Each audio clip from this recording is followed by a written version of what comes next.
Yo, what's good? It's your boy VA. That's AJ, and this is the HR Podcast. Thank you for tuning in for another edition. It's been a nice little month since we seen y'all, but special Valentine's Day request. We're gonna get right into it like we always do with that Contender segment. Yes, sir. Ding. First off the topic list, we got AJ is the NBA trade deadline, winners and losers. Yes. I mean, this has been like one of the more mellow NBA trade, exactly. One of the quietest NBA trade deadlines I've seen in a hot minute. So we swiping left or right on this one. Are we swiping right? It's NBA. Let's get it. Yes, sir. All right. So on the Western Conference, let's go ahead and start there. I got my team, Dallas Mavericks, making the biggest splash during this free agency. They added nice length.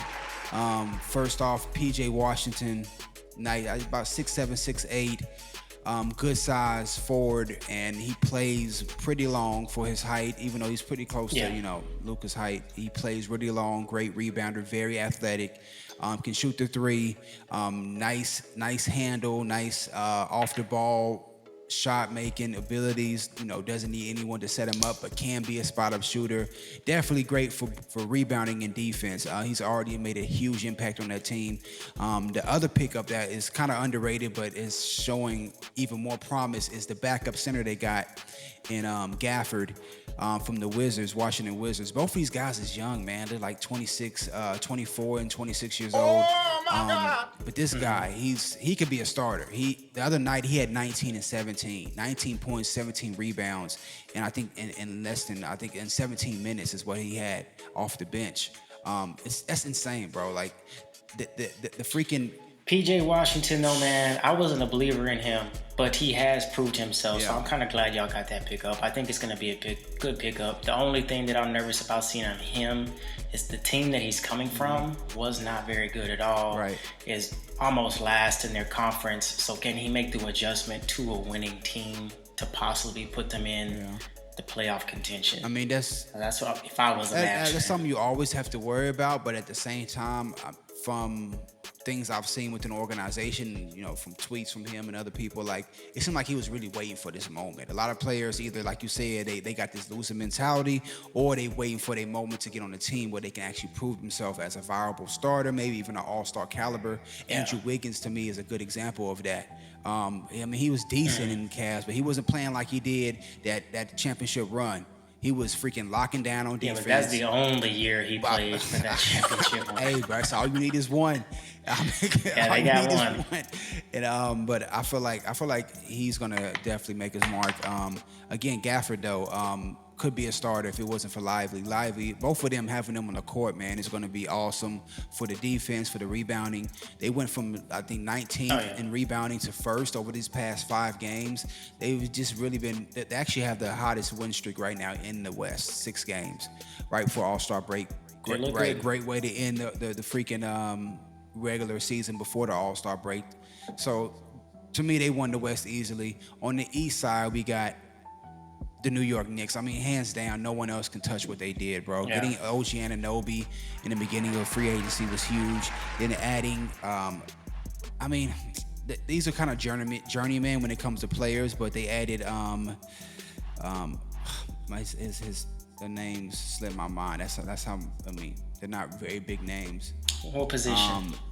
One of them had already been there before. I cannot think, but they added like basically guard help.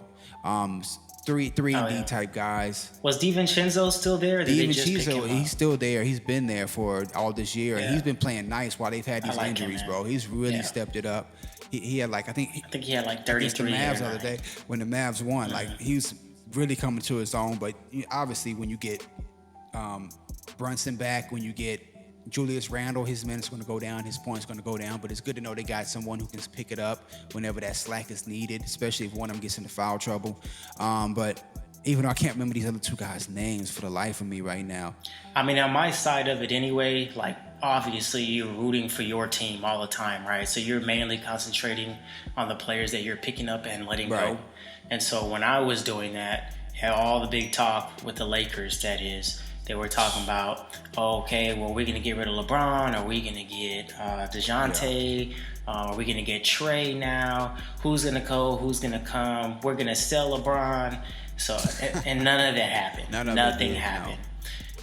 We did get Spencer Dinwiddie, basically like just picked up because I think he was dropped or something like that. Waived. Which I like Spencer Dinwiddie. Yeah, he got waived. And so I do like that. But I mean, there was, like you said, there was no Woj bombs, no shams. I mean, usually at this time of the year, you're thinking like, dang, I don't know how he's going to look in that jersey because it's so many shakeups. Right. When the Knicks, and we're both of us saying this, when the Knicks are the A+ on the off season or the mid-season trades, something's going on because they haven't been in the talk of the town for who knows how long. I have noticed they've been winning though lately, and I mean, I'm not sure it goes to management or the credit goes to management or not, but the players are playing real nice. Yeah. They have expiring contracts coming up like Julius Randle. So I don't know what they're gonna do, but they look good as of right now. As far as winners and losers, I can agree with you that probably the Knicks OG pick is the best one, and that one was like one of the first ones that happened. Right. Now I actually looked it up. Now it's I don't know how I forgot his name. They picked up Bojan Bogdanovic, which huge, bro. He's a clutch player from Detroit. Nice shooter, nice off the ball dribbler. Pretty good on defense, decent, but definitely 3-and-D if you need him. Can make open shots, perimeter, all that stuff. And he's lengthy. Right. And then Alec Burks, that's the other guy they got. Which he's a former Knick. I knew he had played for them. Yeah, he was already there. But he just came back in the trade. I think he was in Detroit as well.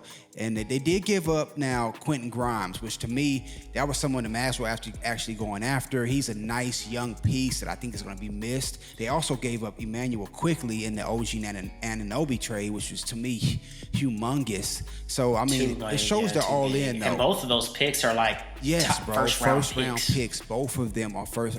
And they hadn't been there long. And that's the thing. So I wonder if that's more of like a character issue. I mean, you can say that. And you can say maybe they were guard heavy, but they definitely went veteran for sure with those two, picks they picked up. But it showed me they're all in now. But at the same time, people were praising them for not giving up no first round picks. But you basically gave up two proven first round picks, Emmanuel Quickly and Quentin Grimes, that they are proven bucket getters. And to me, that's worse than giving up a maybe first-round pick. Like, Mavs gave up a first-round pick to move up to get Luka. That first-round pick ended up being Cam Reddish. So, I mean, they were both good for 12 to 15 and right, but they are proven. To me, they're young, but they're young proven. Like, they're going to be maybe all-stars, especially Emmanuel Quickly, bro. He reminds me of a young Tyrese Maxey. Like, maybe off Bones Highland, team. Bones Highland type player, but at the end of the day, like they're proven guys you can put in a rotation. So we're gonna see. To me, they got a good enough roster to really compete in the East this year. So either way, hands down, they won the trade deadline. Mavs to me second. Going back to your Lakers though, bro. Like to me, sometimes the best trade is no trade. I feel like and they won that. To me, they had to because they had players in the first year of a 4-year deal, with Rui, with Austin Reeves. To me, they needed to go ahead and stick with their core and get a nice pickup off waivers, which Spencer Dinwiddie is that. The Mavs wanted to pick him up too, but I'm actually happy that he went there. He's from LA. I think everybody that if they can get a chance to play with LeBron, they should. To be there. Like, it's an experience to be able to play for the Lakers and to be with LeBron, bro. I don't care if they're competing for a championship or not. So I'm not even mad about that. And I'm glad you said that because I was thinking it, but I didn't say it. But you also have the people that are injured that still haven't been playing a lot. Gabe Vincent, Vanderbilt's injured again. There's a lot of unknowns still. And I think when we come back healthy, nobody wants to see them. Especially how they playing right now. Like they've won, I think 6 out of the last 7. Like they've been playing balling as well. Yeah, AD's been averaging 30 plus. Yes. Rui had 33 last night. That's big, and that's with LeBron out. So. And I know you heard about that trade where the Golden State Warriors reached out to LA about getting LeBron. At this point, I was just like, okay. But I did think about that actually, and I thought about bringing up it as a topic. But if LeBron was to do that, it would have forever bit him in the butt. Yeah. And I say that because everyone looked at KD when he went that way, and they don't consider him like, GOAT status or the best, one of the best players in the world. And I think it was because of that move. For sure. If LeBron would have did it again just to be ring chasing, he would have been on the downcline real quick. But I mean, to be fair, Clay is not nowhere where he was whenever Durant was there. So, you don't have the true Splash Brothers. You do still have Curry, but you barely got Draymond Green, bro. He probably ain't gonna make it the rest of this season without getting suspended. I mean, dude's already acting a fool already, giving crazy freaking camera faces. I can't stand him, man. I really can't. Bro, you saw the game when he was looking at the camera like doing all this. Yeah, he put up like the 4-ring sign. I can't stand him, man. I was like, bruh. Yeah. What is wrong with you? Out of there.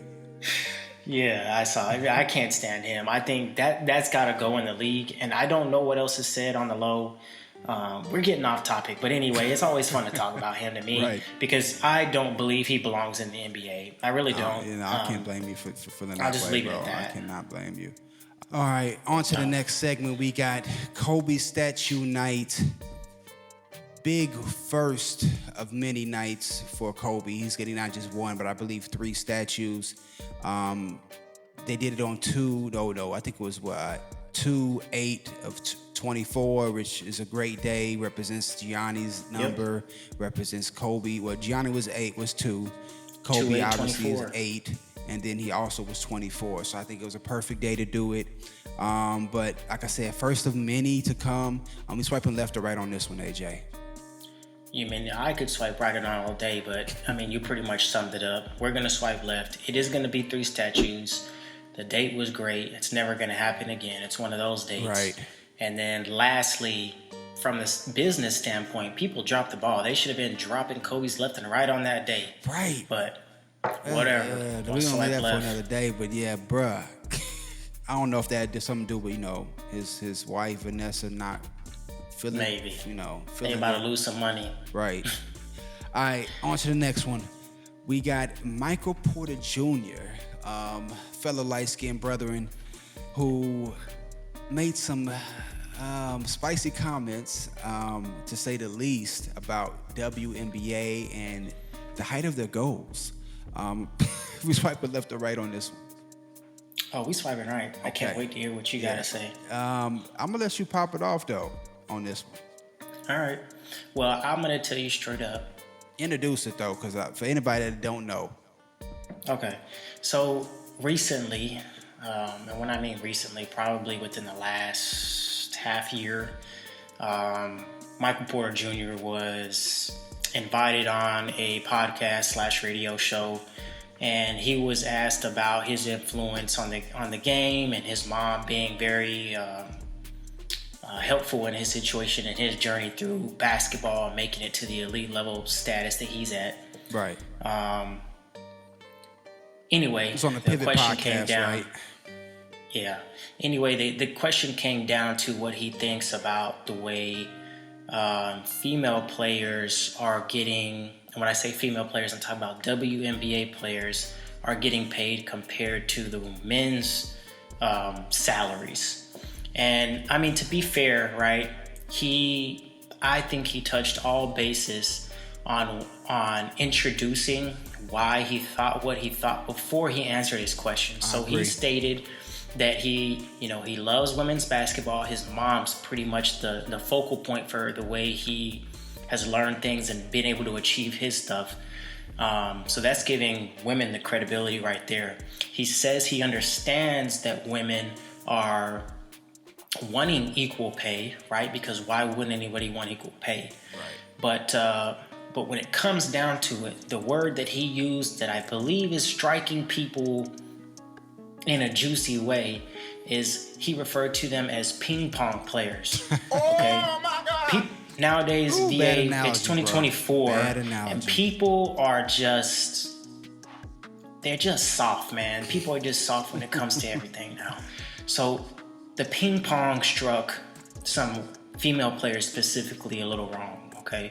Now, what he meant by that, and he clarified this in his statements, that ping pong, the greatest ping pong player is equal to, as far as athletic ability, to the best basketball player, or to the best tennis player, or to the best golfer.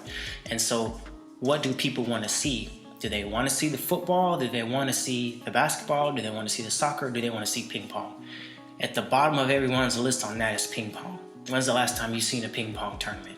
Right. Yeah. So that's fair, right? That's a fair statement. Yeah. And I don't understand. I'm not a woman, but I don't know how they can take that offensively, especially with the prereqs that he set in place about talking highly about them, saying they're elite level, saying he understands they want more pay. But when you break it down, VA, and I forgot, there was a video that I watched on it. They broke down, again, this is YouTube University, so who knows the status of it or the credibility of it, but they broke down the NBA salaries and what they're able to pay, but the WNBA is still in debt 19 years, and they are still, the NBA pays WNBA salaries based off of total earnings for everything.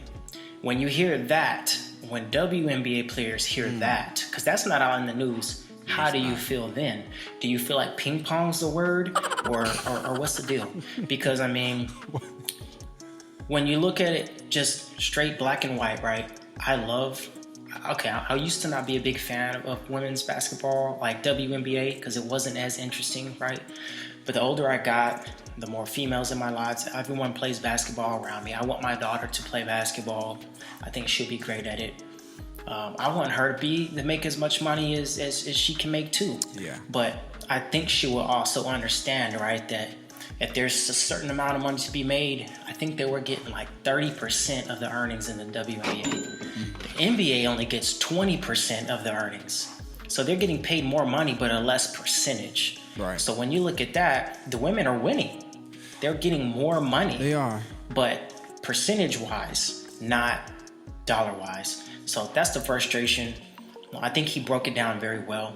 It is controversial, but I think when you look at it, I mean, a spade's a spade. Right. I mean, it's a hard topic because I love the WNBA game. Like, I'm a big advocate for it, and I mean, I actually am a big Dallas Wings fan. I love the players on it. I love watching the games. I think sometimes, honestly, the games could be more interesting than some of the NBA games. Like, they got some real hoopers over there, man. Like, there's a lot of people I follow on that platform that I believe is like all-star. There's a lot of people coming to the game that's going to make it even better. One thing I did watch, though, was the interview with on Gilbert Arenas' podcast, Gil's Arena, and they brought up and they brought up the topic, and they brought it up with a WNBA player who used to play for the Sparks. I can't think of her name, but she's a great player. She's actually really good. So, you know, she talked about, you know, how she acknowledged that he started out well, Michael Porter, with his commentary, but it just went left. Honestly, it wasn't even the ping pong. It was the lowering of the goals. I want to see a woman coming down the lane yamming it. Like, come on, bro. Like, that's condescending. To say we need to lower the goals, because there actually are women in the NBA, WNBA that can dunk. And she did say that, right? And she brought up the point though, like she's like, okay, you lower it to 9, to 8. I still can't dunk. Like she's not not everybody in the WNBA is 6 foot and up. Like, so I'm still not dunking the ball. And she's like, on top of that, my shot's gonna be terrible now. Like, you're not. Yeah, because it's not never practiced. You're not practicing that. You're practicing on 10-foot goals. So it's just a terrible comment right there. I think that really put it left, and that was the big soundbite that I saw a lot of like platforms taking from it, was that dunking on a lower goal. So her point though was that there's a lot of great players in WNBA. and it needs to be something to kind of fix the issue that's going on with the payment. But at the same time, she don't believe they should be paid millions like the men's. I think a lot of WNBA women do kind of are cognitive of the fact that their sport does not make as much money, and that they cannot ask for the same type of earning.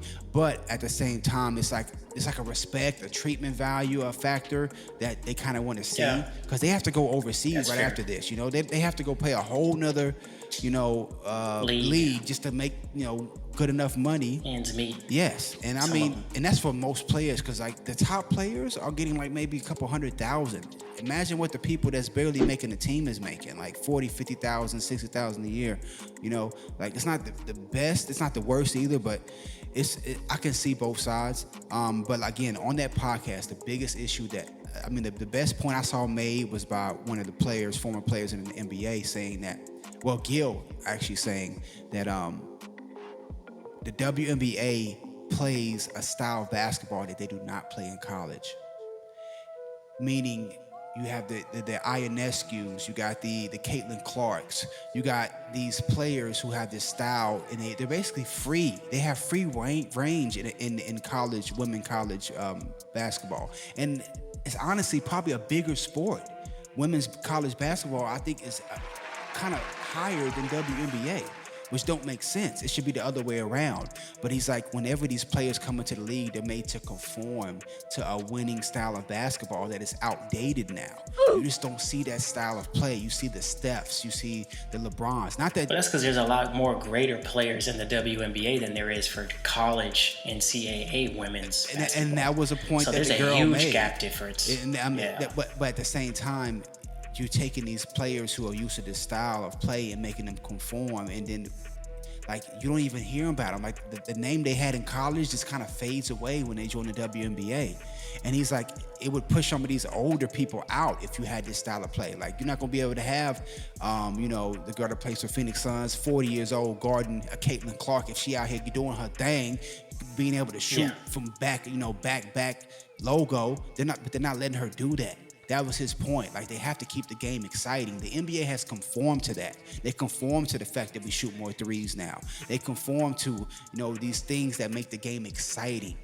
WNBA needs to invest in more excitement in their actual sport. I think it'll get better. But, we're a lot better than we were. So I'm definitely happy with how it's going. One thing before we switch, I remember as far as the equality, when they had the COVID tournament for the WNBA and the NBA, the WNBA, I think they had set up, their practice facilities alongside the NBA and their weight room. They took a picture of the weight room that they could use compared to the NBA. That was a little suspect, man. And I felt bad for them for that. So I can see, people could still see the inequalities, right? For sure. But when it comes to specifically pay, I understand what Michael Porter Jr. is saying. Yeah, 100%. I agree. But yeah. On to the next one. We got pre-game fits for these NBA, NFL players, bro. It's gotten out of hand. You seeing all kind of fits. Like, one example is Tyrese Halliburton, bro. The fits he be wearing. I mean, it's great meme material. I'm not gonna lie, but he be out here looking like Inspector Gadget in some of these outfits. Dick Tracy, like, I don't know who's styling them. Wemby. But oh my God, Wemby came over there looking like a mass murderer the other day. Oh my God! But at the same time, he looked like he could have been walking on like Vogue, like Louis Vuitton's runway with some of the stuff they be wearing now. Like, bruh, it's just out of control. That's what they like to believe anyway. We swiping left or right on this one? I mean, I could love to talk about this, but we swiping left. A lot of it is clownery. I respect the people that are taking it at a professional level, right? Because this is their job. Right. Again, Stylists. This is something they get paid to do. And I think that it's getting out of hand, and they're going to have to do something about it soon. And I only say that as from an old man perspective. But I remember back when we were growing up, AI is the one that changed it for them to have to wear a certain style of clothing because of his clothing and the way he was dressing. I hope that doesn't happen, right? To let people wear what they want to wear, but it's starting because they had to wear suits after him, or I guess at least when they were sitting on the bench. But at the same time, I don't know. I don't see it changing, bro. Like the NBA is about individuality, and I like that. But I do agree, it's kind of getting outrageous with these wardrobe choices. But honestly, I saw some old pictures of some of the stuff that like LeBron was doing back in the day, like. So it wasn't looking right either. So I understand the youngest trying to stand out, but do their own thing. Right. So I can appreciate that. On to the next one. We got top 3 teams in each conference, regardless of record. We're talking about the NBA conferences, of course. Swipe left or right on this one, AJ. Always swiping right. NBA all day. All day. All right, let's get into it. So first, we're going to start off with the Eastern Conference this time, since we had the West start off last time. In the East, top 3 teams right now, for me at least, regardless of record, at least of how they're playing right now, I got the New York Knicks. This is no particular order. The Boston Celtics and Milwaukee Bucks. It's hard for me to count the Bucks, even though they got a new coach.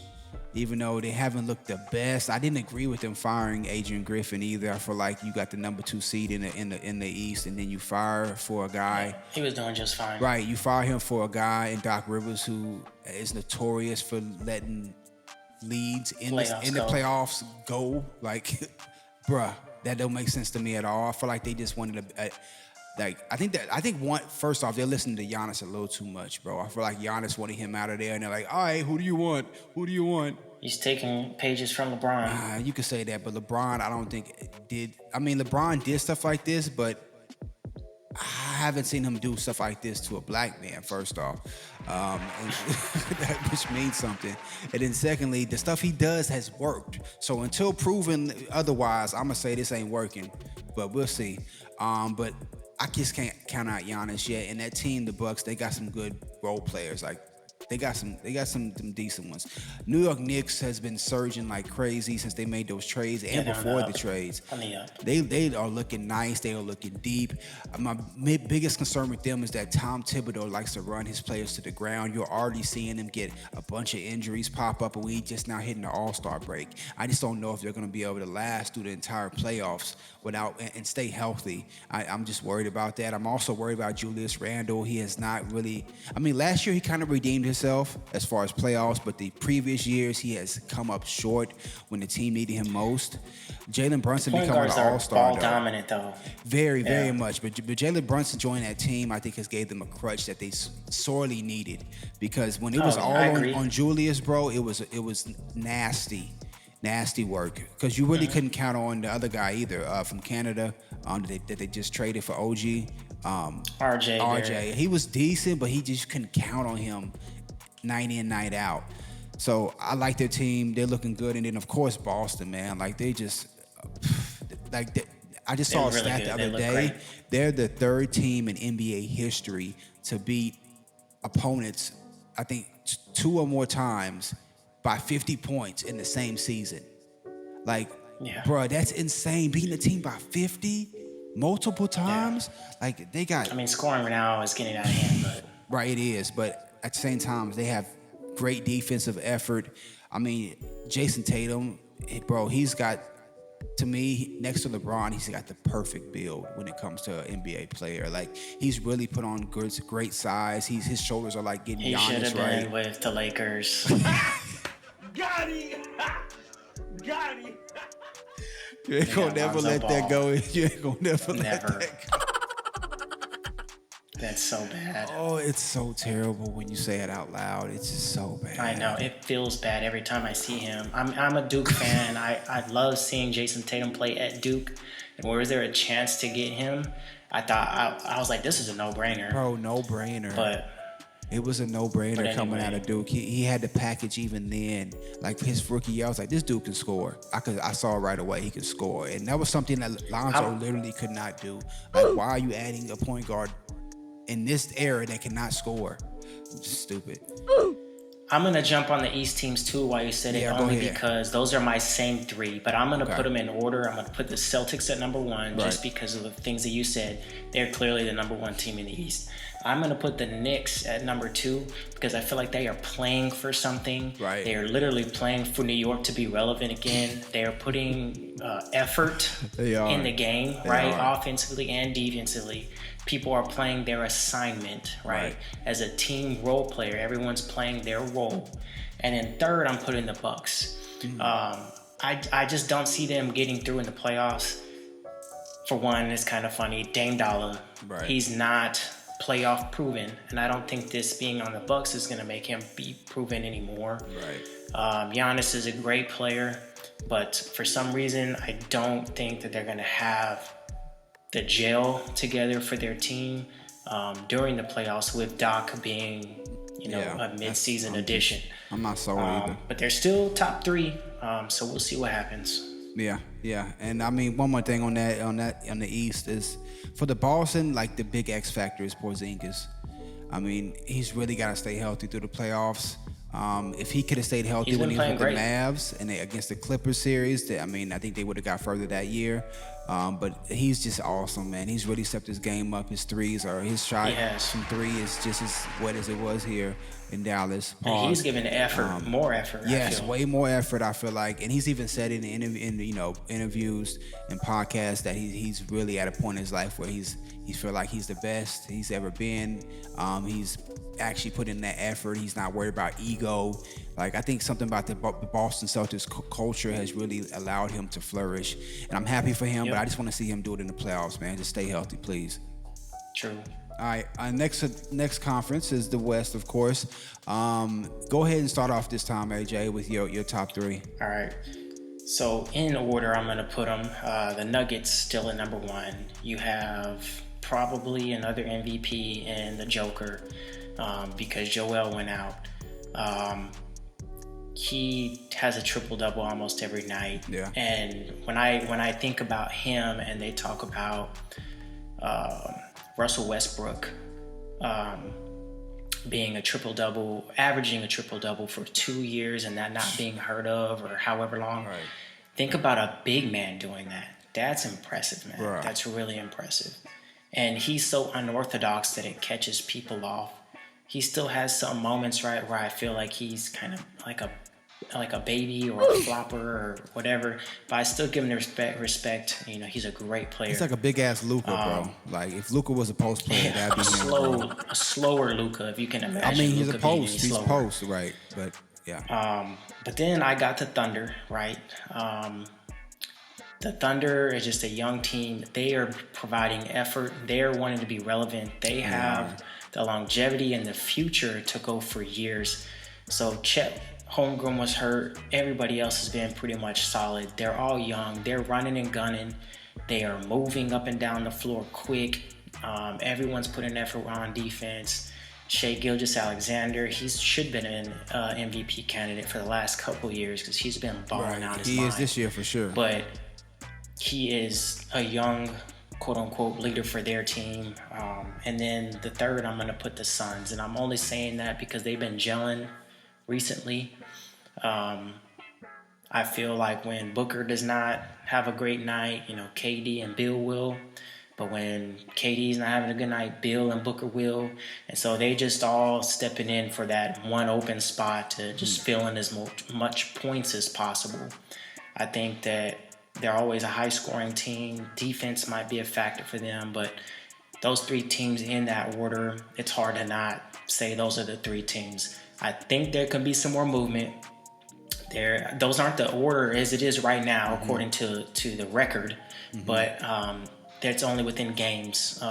So it's going to be interesting to see where people fall in on the playoff, where people fall out, and what the matchups are going to be for playoffs. Right. I remember I told you about OKC. I was like, they're going to be nice this year. Yeah. And they are better than expected. But I'm have to say, I don't have them in my top 3. I mean, I feel like they're going to be good, but I feel like they're a little too young to really go the distance. That's fair. My top 3 is going to be, I'm not doing any order, so I'm going to stick with Minnesota. I think that this is really their year. The way Ant-Man is playing has been amazing. Anthony Edwards, the way Cat has been playing has been amazing. They have great depth on that team in their two centers. And they also have the Stifle Tower, man. I mean, he's just been. Are you giving Rudy credit? I can't help it, but he's literally really playing well. He's like he's leaving. He's playing pretty well. He's leaving shooting percentage in the paint from opponents to about 43%, bro. He's altering shots. Like, it's hard to shoot on this guy. I mean, Yeah, it's really, he's really impacting the game, and I think they finally got to a place where it's working well, and they have, like I said, great wing help for as far as they're just really long, man. Defensive wise, they are long and they all buy in. And I think with Ant-Man leading them, bro, like they really can go deep. They are hard to beat. They are really hard to beat. And He's athletic. He's extremely athletic, and he not only that, the game comes so easy to him. He's like a sped up Luka. Like he can shoot from anywhere. He can drive. He can dunk on anybody. It's just amazing to see all those qualities of one player. And I don't know. It's just, to me, it was so unlikely. Like I remember when he came out as the number one pick, and I was like, this is a weak class. I'm like, how is this dude number one? I hadn't even heard of him all year. He played at Georgia. He looked like he didn't even care to be there. And dude has just did a completely turned me around, like a 180 for me. Like I'm sold on him, bro. He's gonna be an all-star for years to come. And I just think that this is their year to go deep. I don't know how deep though, but I think they got a nice squad. That's the part. Right, that's the part, because they are still young when it comes to playoffs. Next team I got is I can't leave out the champs, bro. Like Nuggets, I don't care where they're at in the standings. They are still deep. Like between Jokic, Murray, and Aaron Gordon, like, bro, that's a three-headed monster that is hard to deal Michael with, Porter. bro. And that's not even include Michael Porter, but I don't say his name because honestly, I feel like he doesn't use his abilities to, like, this max potential. He lets other people, they're not maximizing. He's basically a spot-up shooter with great defensive, mindset and skills. Mm-hmm. Like, that's basically what he is. But he can shoot that thing. And then, but between those first three I said, bro, like, they're unstoppable. Like Aaron Gordon, he's one of them players again where, like you were talking about earlier, went from a losing team, always losing in Orlando, to a winning culture. And I feel like he's a prime example of just like Andrew Wiggins, except he sustained it. He has been awesome. Anytime you play him, bro, he's been a problem, especially in the low post with Jokic feeding him, bro. The dimes are just ridiculous. I've never seen someone get so many wide open dunks in the paint. Like, dude, like nobody. He's moving. He's working. He's exactly. Working, man. He's just. And that's why I'm glad you brought it up, because he needs the flowers. Because I was worried about him coming from Orlando to being on this team now. And he's putting forth the effort to make sure that he's relevant in the NBA. Like his name hasn't fallen off at all. At all, bro. Dude has been stellar. The greatest pickup in the last probably, like, I could say 5 years for a championship roster. Like, he has completed that team out, especially with them losing Bruce Brown. It's like they never missed a step. And then Murray, like I said, bro, you already know what Murray does in the playoffs, bro. Like, he is one of the most clutch players in the game right now. Even though you could stay healthy, right? As long as he's healthy, oh my God, this year when he got back healthy for real, he was killing and has been killing. But I'm already ready for the playoffs for him, bro. He's another beast. Me too. He turns it up. And then lastly, I got in the third spot, the Clippers, bro. I can't. They're the number one team since December 5th or something like that, bro, as far as win totals. Like, they have made it work, and I credit Ty Lue. I just have to. He's a great basketball mind, and he knows how to get players to buy in. Like, he's doing what previous coaches could never do, including, the one who's now coaching for the Bucks. in Doc Rivers. Like he's got not only Harden, Westbrook to buy into a coming off the bench role and to be all in, like team player, bro. I disagree on that one, man. Westbrook has always been all in on every team he's been on. Oh no, not every team he's been on. He's missing what I'm saying. I'm saying all in as a bench player, as coming off the bench. That's I'm never questioning how all in. I'm never questioning how all in he is on a team. I agree with you. He's always all in on every team, going 100 miles per hour whenever he's in a game. But to embrace this backup role is something new for him. That's fair. He didn't really embrace it in the Lakers. He was kind of on and off about it. Some days he was cool. I think with the Clippers, though, it needs to be pointed out that they have probably the best two-way player, offense and defense depth. Yeah. So Westbrook, Paul George, Kawhi Leonard. Who's their center? Zubac. He's both ways. Like that's four people right there that are always you can count on their defensive and Sixth Man of the Year candidate Norman Powell. Like dude is a bucket getter. He brought them back the other night with the Warriors when they were down 15. He made I think 4 or 5 threes in the fourth quarter, bro. Like you can't buy that. Like. It's a well put together team, all because, like you said last time, that owner does not mind to spend the money, bro. Like with the new CBA, I didn't think it was going to be possible to bring James Harden onto the team. A third star was like unheard of with this new collective bargaining agreement. I mean, technically he's a fourth. I mean, but yeah, I know what you mean. Right. Technically he's the true third. But he's the true third because Westbrook is now forward, but. Bro, it's just working, and it's scary to see because I'm not ready for them in the playoffs, bro. They're gonna be a hard out. Like they have to self-implode in order to really not make it far in the playoffs because whoever sees them, bro, is gonna have problems. Yeah, but I agree. That's my top three. On to the next one, the last segment of the Contender segment. We got a nice little punchline. I delivered that horribly, but Isaiah Stewart punches Suns player Eubanks before the game even starts. Oh my God! That's a first. Never seen that before. Apparently, dude, you got anger issues. Like we already know how he went after LeBron, bro. Like after it was an accidental hit into the eye, dude turned into Hulk Hogan. I thought I was watching WrestleMania whenever that happened, bro. He was going through people, bouncing off him like pinball machine, bro. He was just he's not all there. He clearly not. Him and Draymond ain't all there, bro. Full on rage, like just big bully mentality, clearly, bro. Because that don't make no sense. But nonetheless, dude. It's proven that he's obviously not all there because how you get into a fight with somebody who's in a different conference, y'all don't play each other that much to have real beef. They've never played on a team together, not you know, in AAU, nothing. Don't even know each other. All of a sudden you punching dude in the face pre-game. I mean, he's probably upset because they got 4 wins.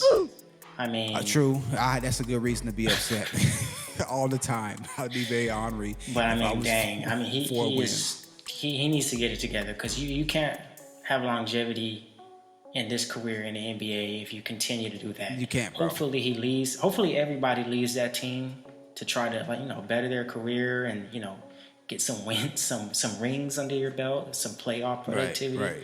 Right. But you're not going to another team if you continue to act that way and you're labeled as a knucklehead. I mean, right. I wouldn't sign you, right? Right. But it is what it is. I mean, your question hasn't came up yet, but we're swiping left on this. That is a bozo move. Yeah. And I mean, one thing I will say is everyone says no one's going to hit nobody in the NBA nowadays, but it happened. Hey, I mean, he took it back to the 70s and 80s era, clearly, with that one, bro. Like early 90s. Like, bro, punching before the game. So, like, you can't be that mad, bro. Unless, like you said, the 4 games. But he got arrested, by the way, too. But they released him the same day, I believe. He had to pay like a fine. I don't know if he paid something. Obviously, it's bail, but they released him same day. But he did get arrested, and Suns said they were not having that. So, all right, that's the end of the Contender segment, AJ. Ding, ding, ding, ding, ding, ding. Yes, sir. On to your segment, Functioning Order. Let's get it. Function or VM, I'm going to throw out that topic. You give me the first thing that comes to mind. Without further ado, recently we had one of the best spectacles in the U.S. and the most watched game in sports history. What are your thoughts on the Super Bowl? I think it was Super Bowl 58 is what it's called this year, if I'm not mistaken. Man, honestly, well, you said my thoughts, but you meant to say what's my first word that comes to mind. Yeah. I'm gonna say,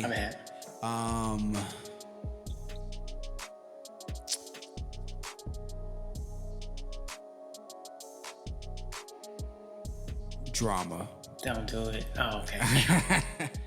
I wanted to say soap opera, but it wasn't that. It wasn't that. It was more of just drama.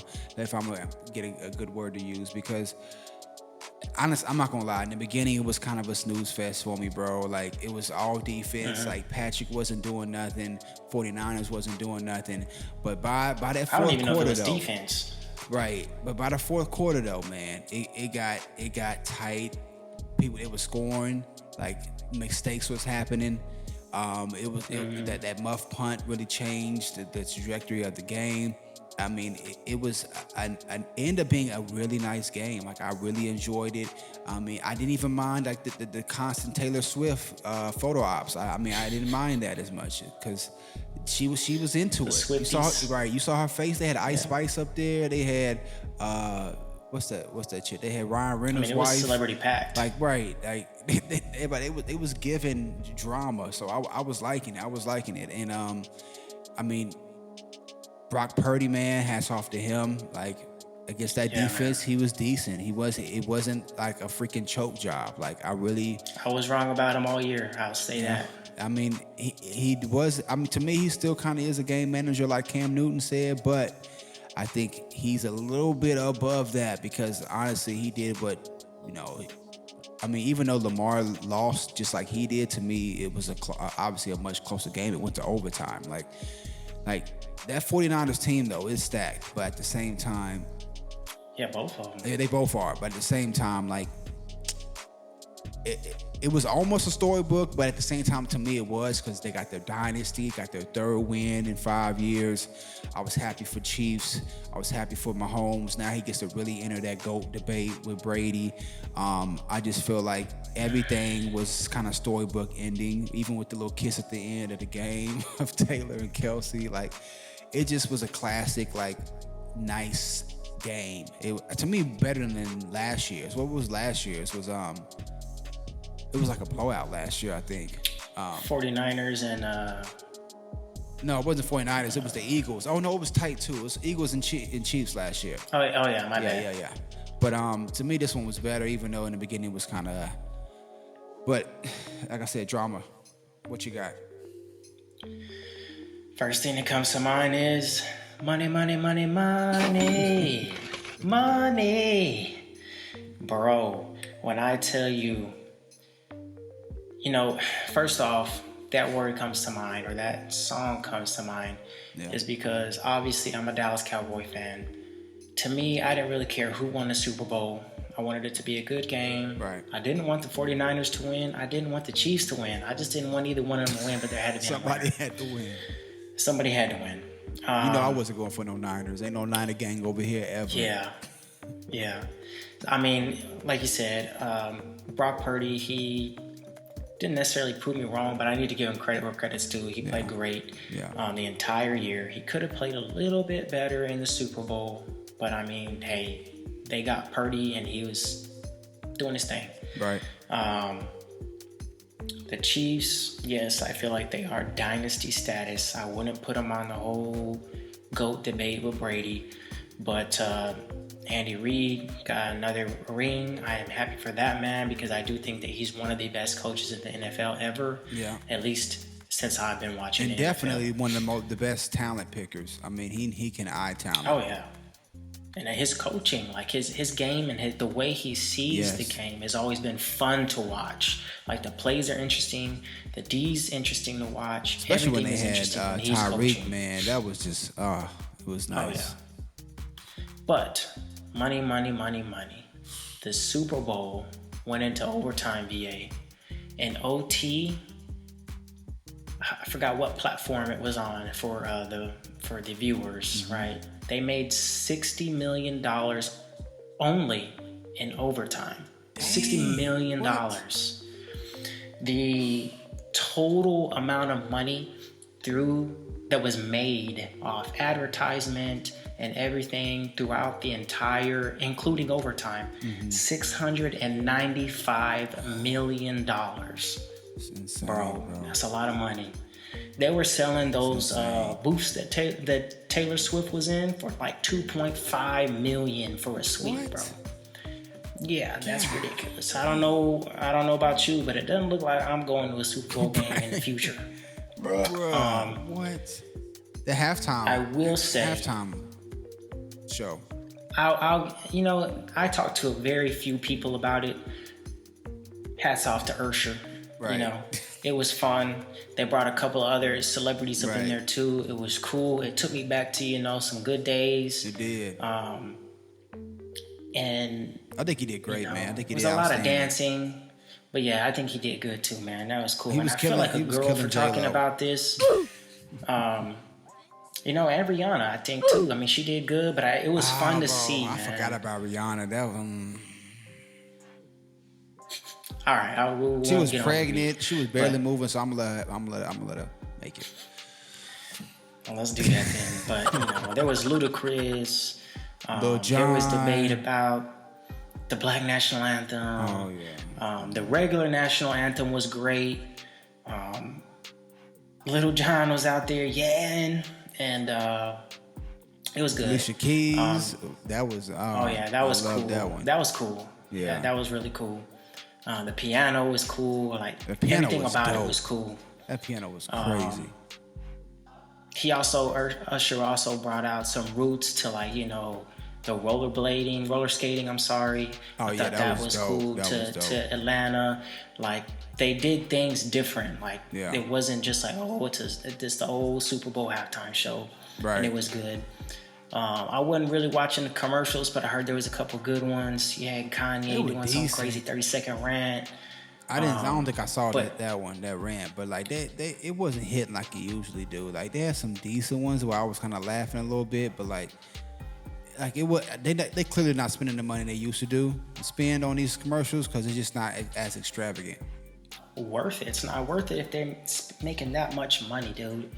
So it's probably cost again, I want to throw this disclaimer out there that I'm not really talking about the game, only because I didn't want to talk. I don't care who won because I'm not a fan of either team. But overall, it was good and money. Right. But moving on to the next segment, what is the first thing that comes to mind when you hear Tiger Woods is no longer with Nike?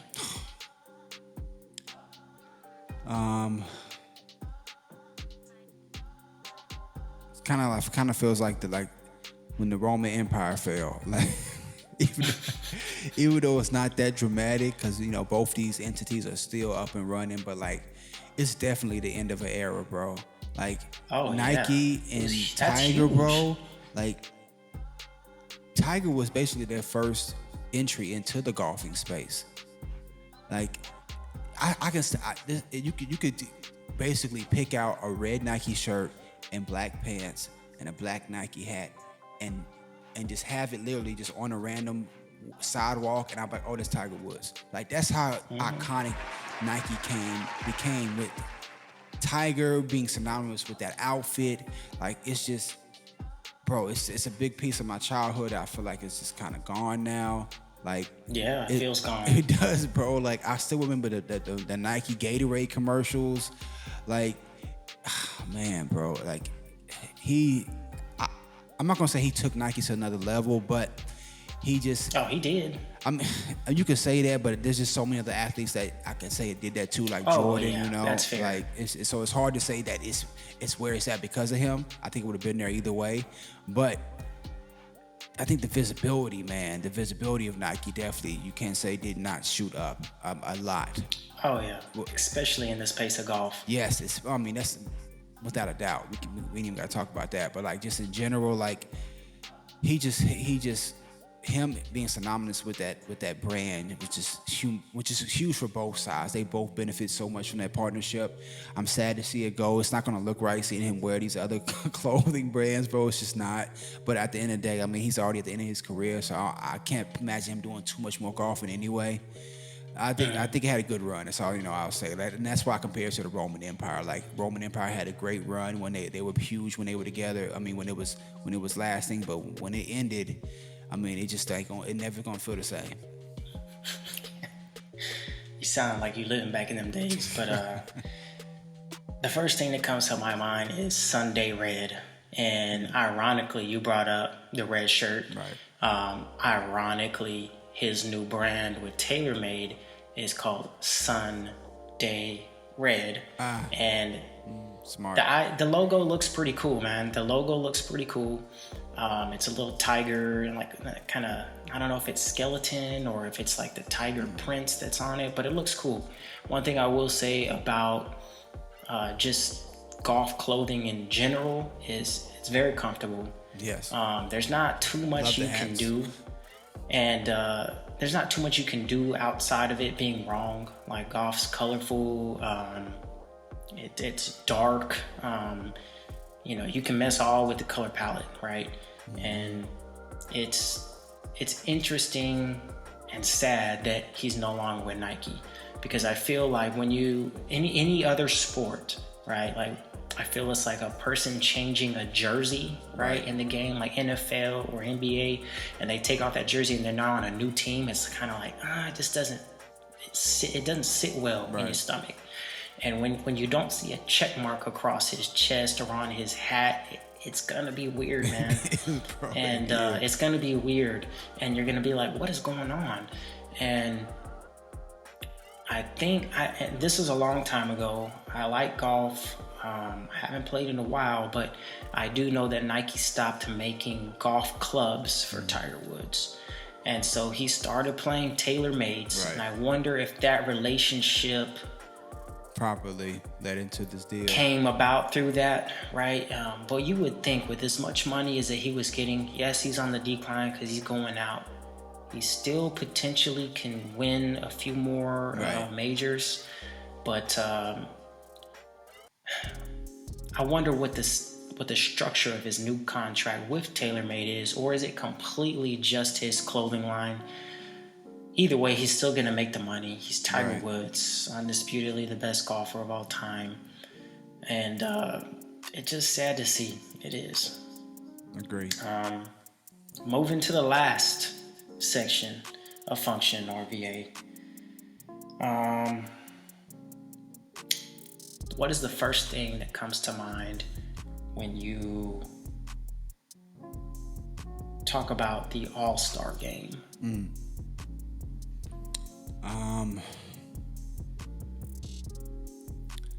I gotta say,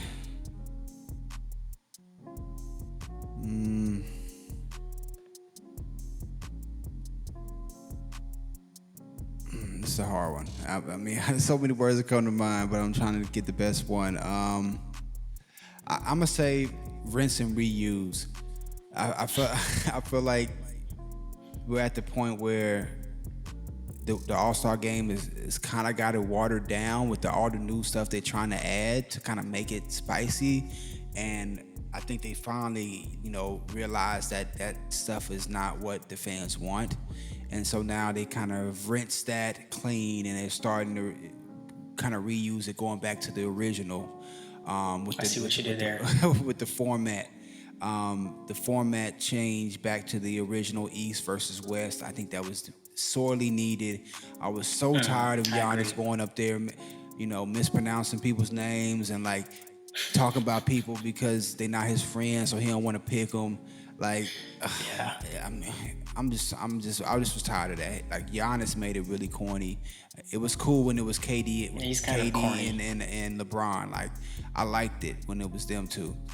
When it became Giannis and LeBron, it was like,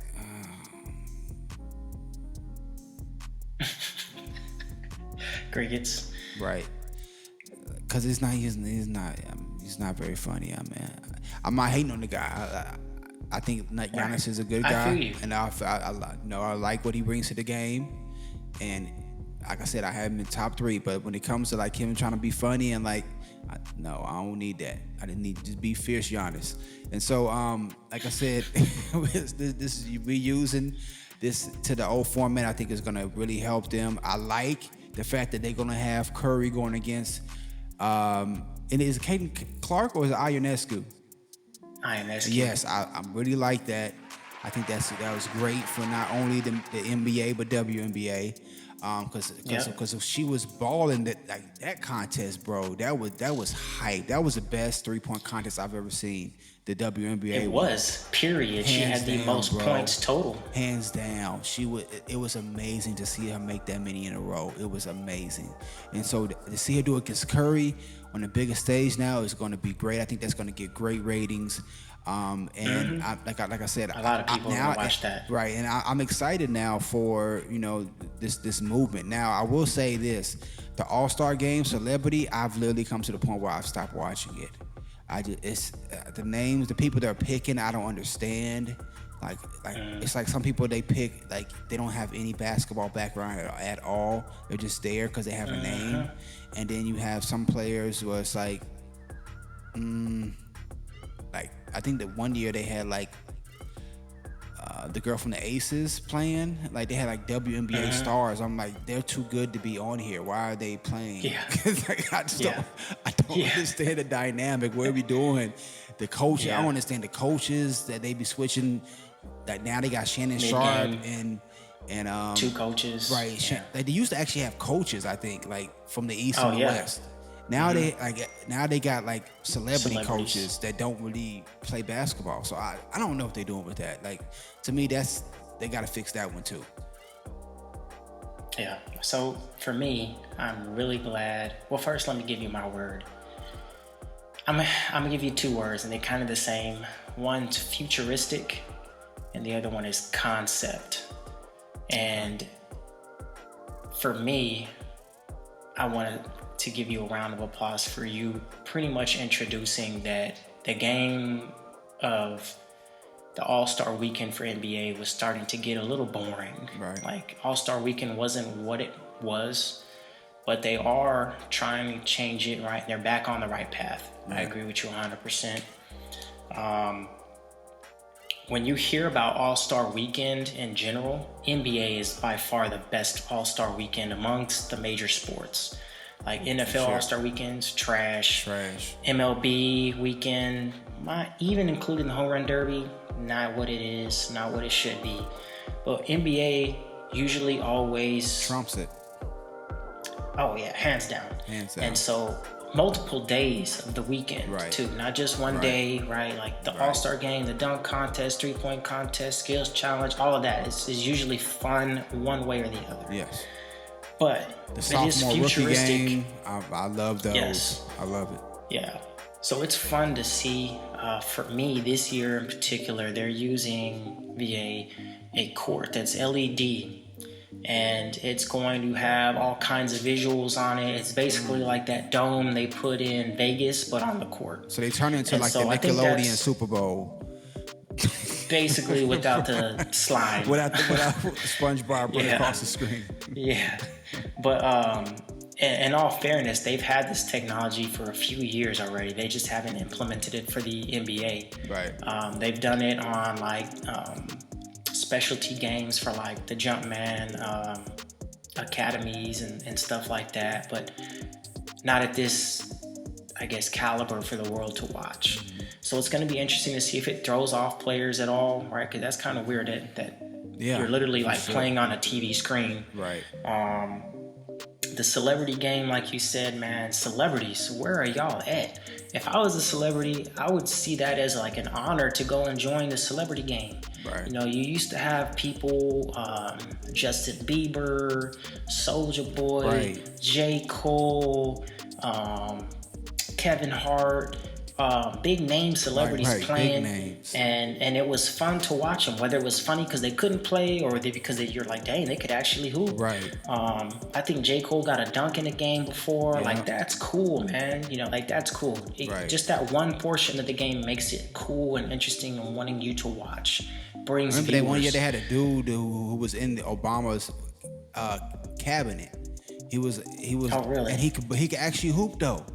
So I was like, I believe that. They did their background. Like, they actually got people that they might not be in the basketball arena or space, but they actually know basketball. They are fans of it. Now they just pick names.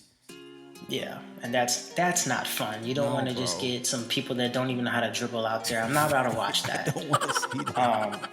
But the last thing I wanted to talk about, VA, is really important to me, and I think that this is the pivotal moment that the NBA needs to figure out in order for All-Star Weekend to be successful, and that's the dunk contest. Huge. You can't have problems in the dunk contest. You need to figure out a way to have the best dunkers in the dunk contest in order for it to bring that excitement in the All-Star Weekend, but also throughout the season, because it's important to see high-flying dunkers, crazy things happening during games, because it brings excitement to the game. Yes, the three-point is cool or whatever, but there's still that addition to bringing that force, that authority, that dominance. When someone's bringing down the rim, that's cool, man, and there's no replacing it. I did see Shaq talk about something that was interesting on his podcast, and he was saying that big names in the game are afraid to be a part of the contest because they think that it's going to diminish their legacy. They don't want to be known as the ones that lost the dunk contest. And if they look at it that way, that's a shame, man. They should view it as, back in the day, legitimate people were winning those contests. There was great dunkers, and now it's just fizzled out. Who were great players, like Jordan. Exactly. Like, and we're talking about in-game dunkers, you know. Like, we're talking about like top 50 players all time, you know. Right, exactly. When's the last time LeBron's been in a dunk contest? Never. When has Kevin Durant been in a contest? When has Paul George. Giannis Paul been in a George, dunk one of the best contest? dunkers I've seen, open court, never in a contest. Like, I think, just to comment on that real quick, I think it's not only about wanting to lose and hurting your legacy. I think it has a lot to do with the lack of creativity. And I'm not going to just blame it on the players for not being creative. It's really hard to come up with new dunks now, because I feel like almost everything has been done. As far as like the standard dunks, like now they want all these antics, which I don't like. Like, I remember that one year they had Victor Oladipo singing solo before he did a dunk. Like, what are you doing? Why we need to see you sing and dance before you do a dunk? Like, I remember one year, one guy had like a Wright Brothers plane attached to his body when he did the dunk. Like, it was like, bro, what are we doing? And so, like I said, it's hard to be creative now. And like you said, there's that vitriol that you're afraid of on social media, because they will roast you.